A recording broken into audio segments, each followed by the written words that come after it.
Hey guys, I wanted to shave before I did this next video.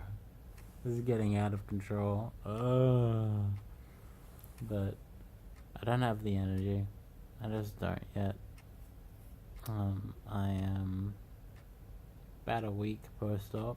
As you can see, I am in my hotel room, which is a fucking relief.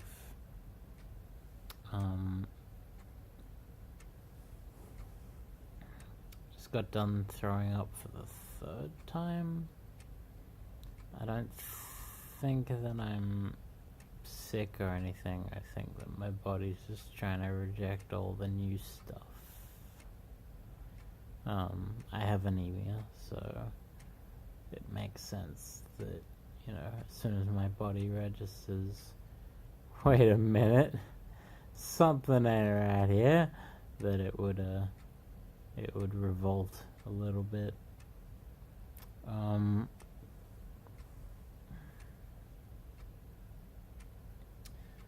Other than the whole throwing up thing, not so bad. I really need to get some food in me, and I'm running into a unique problem, which is energy reserves. I really... oh god, and I'm getting some crazy hunger pains. I really want to go out there and meet fellow people.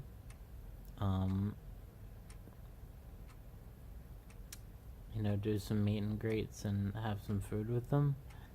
But I also really want to lie in bed and just get room service. Which I can do a bit, but not too much. I'm working on a pretty limited amount of money here, and I'm gonna have nothing left by the time this is up.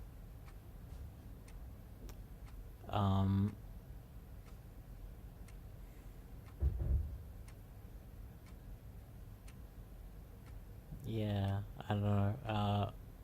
The other reason I want to meet and greet people is that I kind of want to con someone into heading into I forget the name of it, but it's this big supermarket place, and picking me up a Wi-Fi dongle.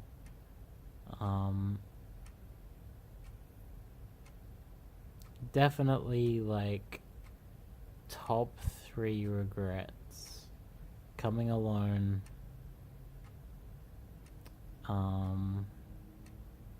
something that I've forgotten. Right, not prepping food for the hospital, because that just made me sick. It's probably the reason I still threw up. I've been living off nothing but cornflakes and salted nuts for the last 4 days, because the hospital food just, it's not bad. It just has this preservative in it that makes it all taste the same and makes me want to throw up.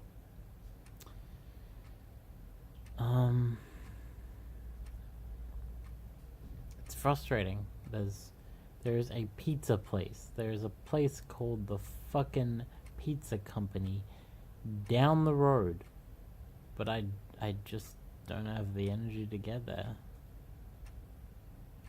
and I shouldn't, because bleeding and it's bad. But I got off topic. Third regret is not getting a Wi-Fi dongle coming into this mess. Just get like 20 gigs. Just get one of those giant, like, Wi-Fi dongles are so fucking cheap now. Just get one. It'll make your life a lot easier. So those are my top 3 regrets, and I feel like my top 3 regrets are probably the most useful things for you guys, for anyone watching at home thinking of doing this. The other one thing that's circulating in my mind is the same thing that circulates in the mind of every transgender person on the planet, which is, I did this too late. I'm sitting here, I'm, watching the Facebook updates from my friends, and it's just like, I'm poly, as I've said before, and I almost exclusive. Well, I do exclusively date people who are poly, and just like my boyfriend has a date with my girlfriend, and then he's going out with another girl, and my girlfriend has a date with a girl and has her over at her place, and it's just like, was 6 months of was 6 months of excluding myself from sex and heavy intimacy, like, was it worth it? And I can't really tell you the answer to that yet. I'll get back to you. On to the medical stuff while my stomach is still able to create words without imploding upon itself.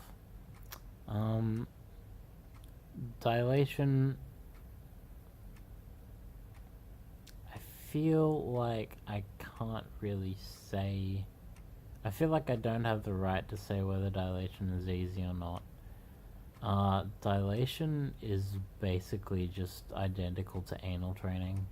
It's real similar. You push, you warm yourself up, you push until it hurts, and then you leave it there for as long as you can stand. And I've been doing that for years, just with a different hole.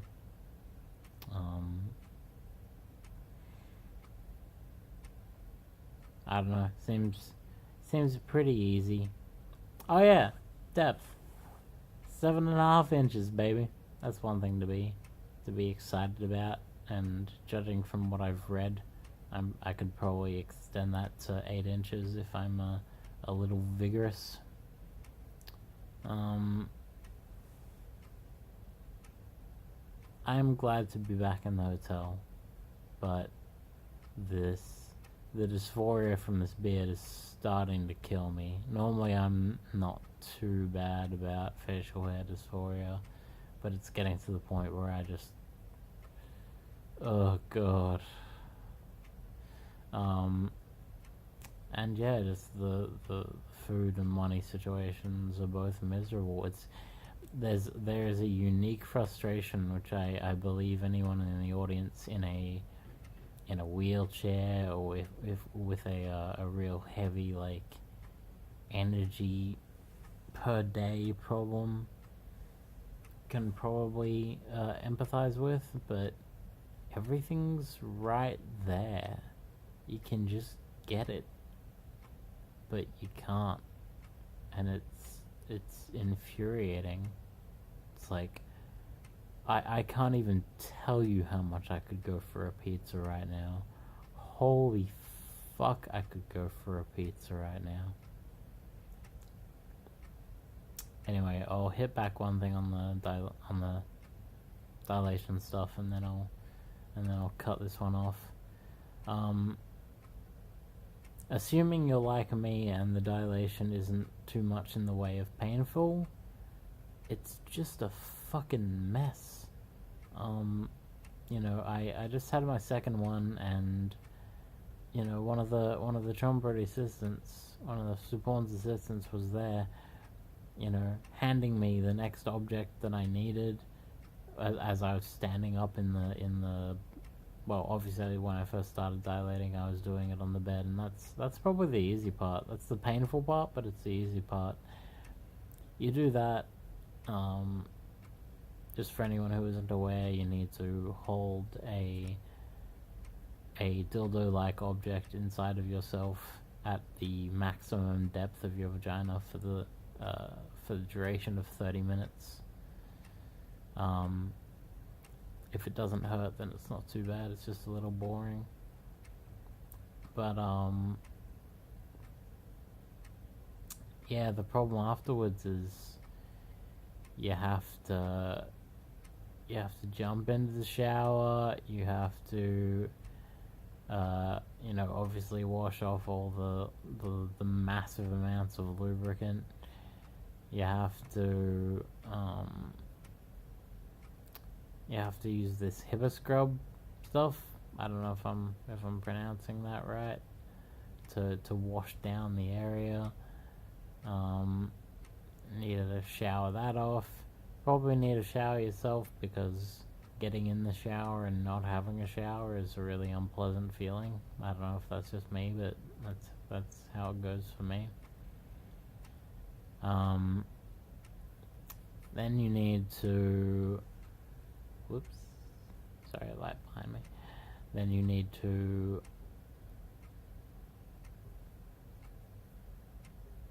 I just realized I was recording this the wrong way. Damn. Oh well. Then you need to... Right, apply some cream. No, first you need to apply the betadine cream to it. So after the hibiscus, you gotta put on the hibiscus in the shower, wash that off, put on the betadine cream.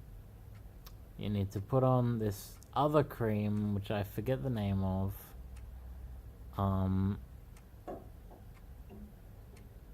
And then you've got to sterilize absolutely everything that you've just used. It's huge, and it's a huge fucking order. And again, number two regret, not bringing someone with me. It's just so much easier with someone handing you the stuff that you need and then cleaning it when you're done with it, when you're cleaning yourself. Like, it's one of those things that perfectly aligns where the two sets of time they just work out well.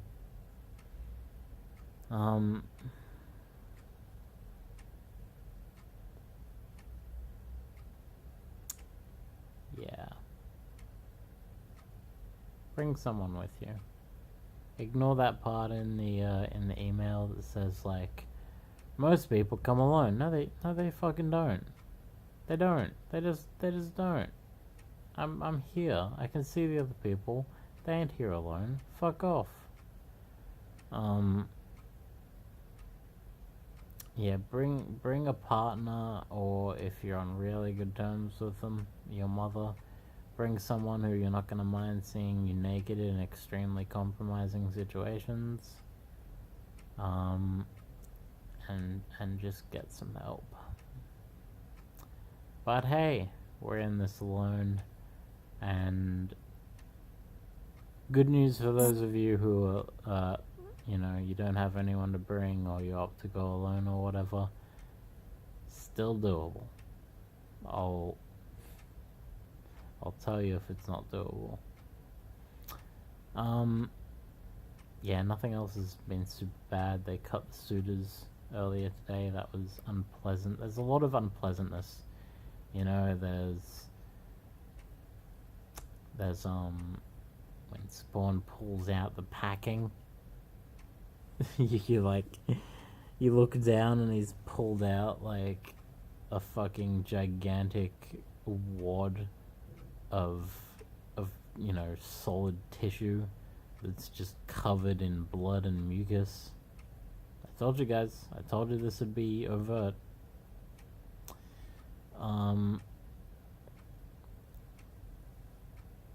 He does that. You pull out the drainage tube. You pull out the catheter. Everything feels invasive. It feels really invasive. I don't wanna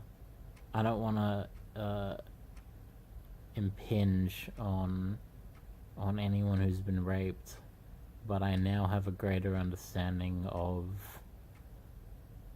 the raw difference and the huge difference between something in your body that you consent to and wish to be inside of you, and something that feels like it shouldn't be.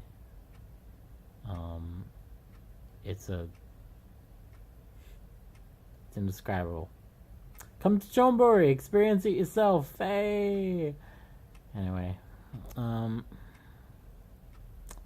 I am gonna go try and make that decision on either the room service or the human interaction. So I'll talk to you guys later.